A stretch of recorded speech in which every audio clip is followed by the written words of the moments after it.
Esta es mi historia. Entre cuerdas agradezco el abrazo tan cálido de Valencia, que me recibió hace 10 años, veranos eternos, recuerdos, abrazos, playas turquesas, belleza inigualable, nostalgia que me invade, sensaciones de incertidumbre del bienestar de los míos. Y desde entonces, 10 años con un nuevo amanecer, muy naranja.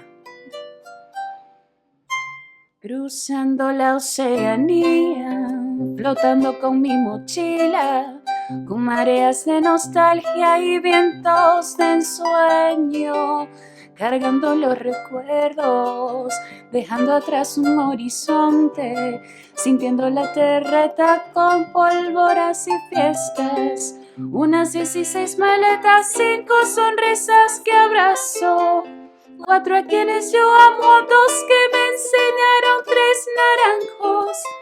Plantamos un legado caminando sobre el río hacia el mar Mediterráneo, con aroma y suspiros, arrullando esos sueños, serenidad, luz y amanecer.